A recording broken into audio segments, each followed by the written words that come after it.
안녕하세요. IM투자증권의 김동섭 이사입니다.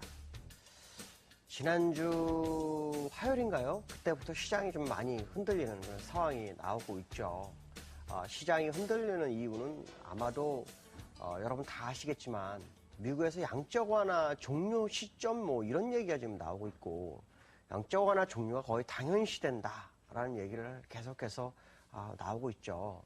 어저께 미국에서는 양적 완화 종료가 9월과 10월에 시작될 것이다 라는 얘기가 나왔는데, 그게 이제 설문조사에 의하면 약 62%가 정도 나왔다고 합니다. 그리고 12월 이후 진행될 거다라는 것이 한 35.1%죠. 그래서 확률적으로 9월, 10월에 지금 포인트를 지금 맞추고 있는 그런 상황이다라고 보시면 될 것 같고, 또 시장 일각에서는 계속해서 올 연말쯤에는 시장이 붕괴될 거다. 확률은 뭐 87%다. 그래서 뭐 폴비 이런 사람들 같은 경우는 이런 얘기를 하고 있죠. 근데 제가 보는 견해로는 양적 완화 종료가 그렇게 쉽지 않습니다. 지금 양적 완화 종료를 할 것만 같은 그런 상황에서 국채금리가 계속 오르고 있어서 시장에서는 국채금리가 4% 정도까지도 가능성이 있다라는 얘기가 지금 나오고 있죠. 그렇게 되면 상당히 고통이 심해질 수 있는 상황이죠. 지난번에 미국의 대학들은 벌써 국채에서 다 뺐다라고 했는데, 그 이후에 지금 국채에 대한 얘기가 지금 계속 나오고 있거든요. 근데 지금 시장은 양적 완화 종료에 대한 것이 엇갈릴 수밖에 없는 상황이라고 저는 봅니다. 왜냐하면 실제로 2008년도 이후로 양적 완화를 시작하면서 실업률이 소폭 개선됐지만 실업률이 완전히 개선이 되지 않았죠. 인플레이션은 오히려 낮아지고 있는 상황입니다. 그럼 이게 왜 그런 상황일까? 사실 양적 완화를 일찍 종료할 수 있는 방법이 있었죠. 근데 그것을 정부에서 하지를 않았습니다. 미국 정부에서 하질 않았죠. 뭐냐면 실제로 이 실업률을 줄이고 인플레이션도 어느 정도 맞춰주고 그다음에 소비도 늘리고 할 수 있는 방법은 딱 하나가 있는데, 그것은 뭐냐면 기업이 설비 투자를 해서 호황을 누리게 해줘야만 됩니다. 그러니까 지금은 통화정책으로서 돈이 많이 풀린 돈의 호황이지 산업의 호황은 아니라는 거죠.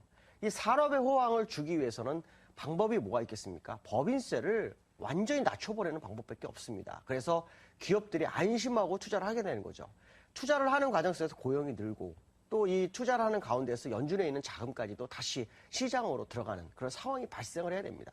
그러기 위해서는 정부에서 감내를 해야 되죠. 그것도 뭐 1년, 2년 하고 뭐 다시 법인세를 올린다 이런 게 아니라 아예 기간을 줘버리는 거죠. 10년이면 10년, 15년이면 15년, 아니면 5년. 그 기간 동안은 법인세를 완전히 없애거나 감면해버리겠다는 생각을 해버려야 됩니다. 그렇게 되면 세수가 줄어들겠죠. 그 세수는 딴 데서 찾아봐야 되겠죠. 그러니까 이런 방법을 써서 기업들이 안심하고 설비 투자를 하면서 경기 부양책이 시작이 된다면 사실 양적 완화가 무제한 양적 완화까지 오지도 않았습니다.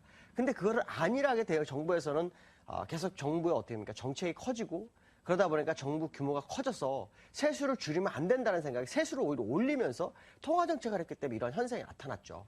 그렇기 때문에 지금이라도 사실은 미국 정부라든가 각국 정부는 투자를, 기업의 설비 투자를 늘리고 기업이 활동할 수 있는 상황을 유지해서 고용을 늘리는 그런 상황으로 간다면 지금의 이 난국은 쉽게 돌파가 됩니다. 이 부분을 사실 어저께 BOJ에서 뭔가 나올 줄 알았는데 아무것도 나오지 않았죠. 그것이 지금 엔화 강세를 유지하고 있고 시장을 완전히 무너뜨리는 상황이 되고 있습니다. 일본의 BOJ의 통화정책 회의가 추가적인 양적 완화를 이루지 못하는 상황이 되면서 시장이 어려운 상황을 가져오고 있죠. 근데 시장에서 나오는 아베 신조는 가을에 이런 얘기를 했습니다. 설비 투자를 하는 기업에게는 감세를 주겠다. 이 얘기를 하고 있는데 이게 사실 정답입니다. 그러니까 아베 신조 같은 경우는 굉장히 빠른 상황으로 양적 완화가 진행되는 가운데 정부가 할 수 있는 것을 지금 뽑고 있는 거죠. 그 상황만 된다 그러면 사실 일본이 결코 실패할 확률이 줄어들 수 있다라는 부분입니다. 그렇다면 미국도 지금 양적 완화를 얘기하는 연준 의원들은 잘못됐다는 거죠. 오히려 그들은 정부를 향해서 얘기를 해야 됩니다. 뭐냐, 양적 완화 종료가 쉽게 할 수 있도록 지금 기업의 투자를 유도할 수 있는 정책을 펴달라고 계속해서 읍소를 해야지, 통화정책을 줄여야 된다 얘기하는 건 말 자체가 안 되는 거죠. 또 시장에 의해서는 계속해서 뭐라 그럽니까? 공포 분위기를 조성하고 있습니다. 연말에 시장이 붕괴할 것이다. 뭐 버핀 같은 경우에는 또 한 번에 계속해서 버블이 나온 후에 침체가 올 것이다. 이런 얘기를 예전부터 했었거든요. 그래서 실제로 지금 통화정책만 계속 진행하게 되면은 큰 버블이 오고 난 다음에 주가는 대폭락이 옵니다. 그거는 예전부터 아마 제가 말씀을 드렸을 겁니다. 그렇지만 중요한 것은 버블장을 즐겨라라고 했었죠. 지금 버블장이 진행이 됐을까요? 전혀 진행되지 않았습니다. 버블 아직 일어나지 않았습니다. 진짜 버블은 시작도 안 됐죠. 그런데도 불구하고 시장에서 양적 완화 종료 가능성이 시장이 흔들리고 있는데 제가 볼 때는 쉽지 않습니다. 왜 그러냐면 유로존이 지금 경기가 살아나지를 못하고 있습니다. 유로존이 경기 부양을 언제 시작할까요? 그게 지금 메르켈 총리가 독일에서 선거를 하고 난 후 9월 이후가 될 확률이 굉장히 높죠. 그러면 유로존은 경기 부양책 가능성이 높아지고 중국도 경기 부양책이 진행될 수 있는 소지가 있는 상태에서 미국이 양적 완화를 종료한다? 이건 완전히 어불성설이죠. 말도 안 되는 겁니다. 적어도 글로벌은 같이 움직일 공산이 큽니다. 물론 유로존이 긴축을 하는 가운데 미국이 경기 부양책한 것은 사실입니다. 그렇지만 적어도 어느 정도까지는 보조를 맞춰야 한다라고 판단하기 때문에 그 부분을 사실 유로존에서는 해줬죠. OMT라는 거, 무제한 국채 매입을 진행한다라는 것을 통해서 미국의 경기 부양책을 어느 정도 받쳐준 것이 있었습니다. 그런 모습을 본다면 미국이 양적 완화 종료를 바로 진행한다는 것은 쉽지 않을 수도 있다라는 부분이죠. 제가 보는 견해로는 통계적으로 봤을 때 적어도 10년 주기, 11년 주기로 보는 게 맞습니다. 그럼 10년 주기로 보면 내년 4월이 되고요. 11년 주기로 보면 내후년 4월이 됩니다.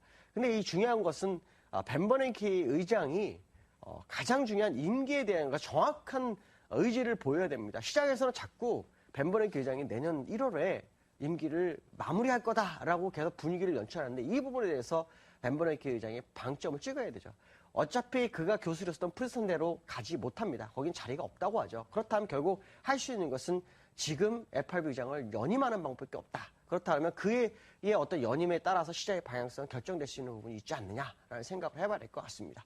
자, 우나라장이죠. 우나라장은 지금 정말 이해할 수 없는 흐름이 보이고 있죠. 계속해서 상승할 기회를 놓쳐버리고 그 이후에 지금 좋은 재료가 있는데도 무너지고 또 어저께는 남북 회담이 결렬되는 그런 상황이 발생해서 오늘 뭔가 진행될 수 있는 상황이 지금 없는 그런 상황이 돼서 시장을 흔들 수도 있는 그런 상황이 됐습니다. 자, 그렇지만 어쨌든 중요한 것은 엔화가 강세로 다시 진행이 되고 있고 또 뱅가드 물량도 없어지는 거의 다 줄어든 상황이 된다면 시장이 그렇게 나쁜 상황은 아니라고 보여집니다. 이번에 지금 쿼드러블 다가오면서 외국인들이 포지션상 큰 수익을 가져가기 위해서 진짜 어거지로 선물을 누르고 있는데요. 다행인 것은 외국인과 개인이 매도하는 물량의 선물 매도 물량을 거의 기관이 받아주고 있다는 거죠. 그럼 기관이 진짜 손절 물량이 나오지 않는 아마도 하방 경제성을 유지하면서 시장 방향성을 유도해 줄 수 있다라는 생각을 해야 될 것 같고요. 외국인의 현물 매도가 계속 진행되고 있는데 그 현물 매도는 거의 다 삼성전자에 몰려 있습니다. 그리고 나머지 종목들은 프로그램 매도에서 종목에서 물리고 있는 상황이죠. 그 얘기는 선물만 방어해준다면 프로그램 매수가 진행되고 삼성전자의 물량이 더 이상 출회되지 않는다면 시장은 상당히 견뎌낼 수 있는 상황이 될 수 있다라고 보고 있습니다. 아직까지 위기가 계속 진행되고 있는 건 사실이지만 포기하긴 이른 시점이다라고 생각하고 시장 접근하는 것이 맞지 않을까 이렇게 판단하고 있습니다.